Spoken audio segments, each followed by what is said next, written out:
ಸುದೀರ್ಘವಾದಂತಹ ಚರ್ಚೆಯನ್ನ ಬೆಳಗ್ಗೆ 11 ಗಂಟೆಯಿಂದ ಇಲ್ಲಿವರೆಗೂ ಕೂಡ ಜಿಲ್ಲಾಧಿಕಾರಿಗಳ ಕಚೇರಿನಲ್ಲಿ ಅರಣ್ಯದಲ್ಲಿ ಏನೇನು ಆಗ್ತಾ ಇದೆ ರಾಮನಗರ ಜಿಲ್ಲೆಯಲ್ಲಿ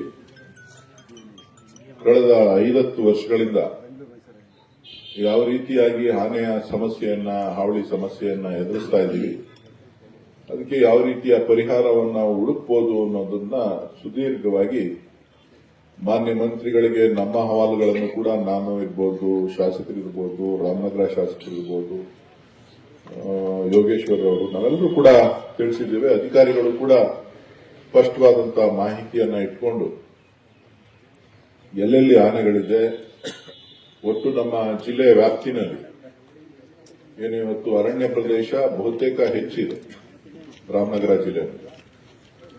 ಕಾವೇರಿ ವೈಲ್ಡ್ ಲೈಫ್ ಒಂದ್ ಕಡೆ ಆದ್ರೆ ಬನ್ನೇರಘಟ್ಟ ವೈಲ್ಡ್ ಲೈಫ್ ಒಂದ್ ಕಡೆ, ಮತ್ತೆ ರೆಗ್ಯುಲರ್ ಫಾರೆಸ್ಟ್ ಬರುತ್ತೆ. ಸೊ ಆನೆಗಳ ಸಂಖ್ಯೆ ದಿನದಿಂದ ದಿನಕ್ಕೆ ಹೆಚ್ಚಾಗ್ತಾ ಇರೋದು ಯಾವ ರೀತಿ ಹೆಚ್ಚಾಗ್ತಾ ಇದೆ ಮತ್ತು ಪ್ರತಿ ವರ್ಷ ಕನಿಷ್ಠ 10 ರಿಂದ 12 ಜನ ನಮ್ಮ ಜಿಲ್ಲೆನಲ್ಲಿ ಸಾಯ್ತಾ ಇದ್ದಾರೆ. ಅದರ ಬಗ್ಗೆ ಕೂಡ ಮಾನ್ಯ ಮಂತ್ರಿಗಳಿಗೆ ಗೊತ್ತಿದೆ. ಕಾರಣ ಏನು ಅಂತ ಹೇಳಿದ್ರೆ ಮಾನ್ಯ ಮಂತ್ರಿಗಳನ್ನ ನಾನೇ ಅವರು ಮಂತ್ರಿ ಆದ ಒಂದು 4-5 ದಿನಕ್ಕೇನೆ ಕರ್ಕೊಂಡು ಬಂದಿದ್ದೆ.